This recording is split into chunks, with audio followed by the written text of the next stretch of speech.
Panginoon, alam kong darating ang mga idinadasal ko sa iyo. Panginoon, salamat sa lahat ng mga blessings mo na ibinibigay sa amin. Salamat sa patuloy mong pagbibigay ng pag-aalaga sa amin. Araw-araw na kasama ka ay ang araw-araw na alam namin na we will be provided, Lord. Alam po namin ang sitwasyon ngayon ay problemado, pero hindi kami sa sitwasyon namin nakatutok, kundi sa inyo na, Panginoon namin, na kaya namang bigay ng mga pangangailangan namin, Lord.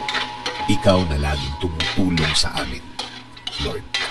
Alam namin na hindi na magtatagal ang ating sitwasyon at makikita at marireceive na namin ang mga bagay na ipinagdadasal namin na magbabago ng aming mga kinakaharap ngayon. At alam namin na hindi na magtatagal yun, Panginoon.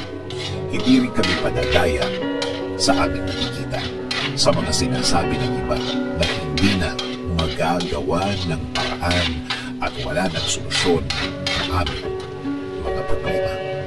Na ito daw ay mas lalala pa, na ito daw ay mas gagrabe pa, na kahit na daw ano ang gawin namin, ay wala ng pag-asa pang mabago ang mga nasa harapan ko, Panginoon.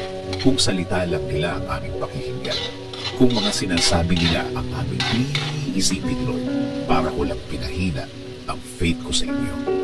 Lord, pangako po, sa inyo lang po kami maniniwala at magtitiwala. Kayo po ang magiging laman ng aming mga puso at isipan. Sa salita niyo lang kami maniniwala at hindi ang sa kanila. Kaya ngayon, Panginoon, ngayon pa lang, salamat na po sa inyong mga naibigay sa amin. Salamat po sa mga provision mo sa amin. Salamat na sa mga biyaya na ibibigay ninyo, Lord. Kasama din po ng pasasalamat ng mga ibibigay ninyo sa akin at sa amin, Panginoon.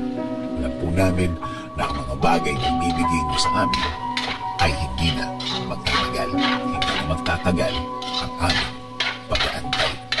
Salamat din po kasi alam po namin na hindi lang kami ang bigkas niyo. Kasama na po ang aming pamilya. Sila rin po ay makakatanggap ng biyaya ninyo, Panginoon.